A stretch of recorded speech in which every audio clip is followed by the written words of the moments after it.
Halo, assalamualaikum warahmatullahi wabarakatuh.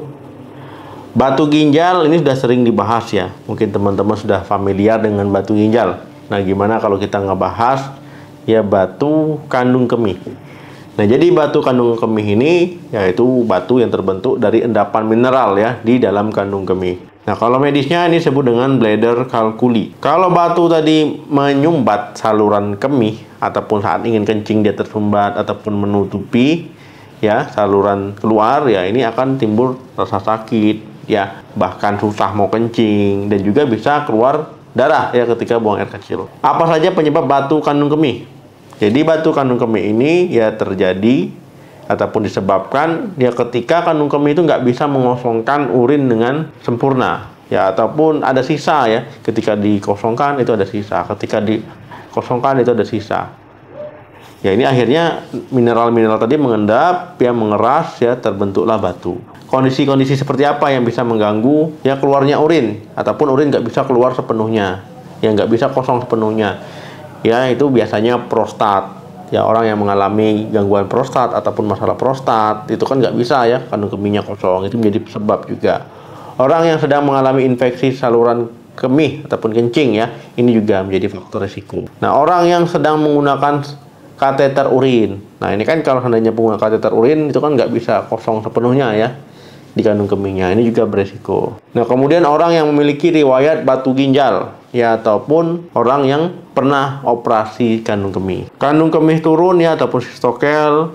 Nah, kemudian gangguan saraf ya, misalkan stroke ya, diabetes, kemudian cedera tulang belakang. Nah, jadi intinya kandung kemihnya itu nggak bisa mengosongkan dengan sempurna, jadi ada sisa ya. Sisa ini lama-lama ya mengkristal, dia mengendap, dia terbentuklah batu. Nah, kemudian sebab lain ya, orang yang dehidrasi lama, kemudian orang yang sering mengkonsumsi makanan yang berlemak-lemak, makanan yang tinggi garam, makanan manis-manis ya, kekurangan vitamin A, vitamin B. Nah, ini juga bisa nanti terbentuknya batu. Apa saja gejala batu kandung kemih? Nah, jadi gejala batu kandung kemih ini ada banyak ya sebenarnya, tapi kita bahas yang paling umum saja. Yang paling umum adalah kencing berdarah ataupun hematuria.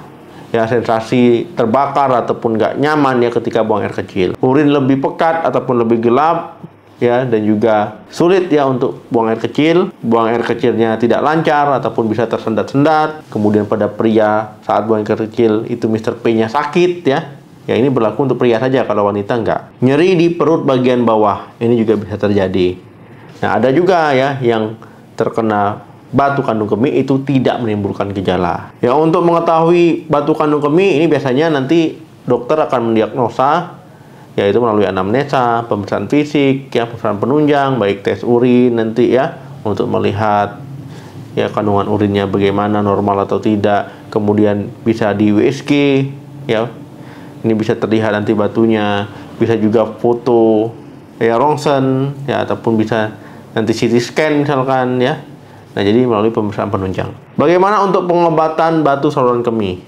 Nah, kalau batunya kecil ya, ini bisa keluar melalui urin ya, jadi banyak minum saja ya, banyak minum itu nanti keluar sendiri melalui urin. Tapi kalau seandainya batunya besar, itu nggak bisa keluar dari urin ya, mau nggak mau nanti dokter akan melakukan tindakan. Yang pertama itu cistolitholapaksi.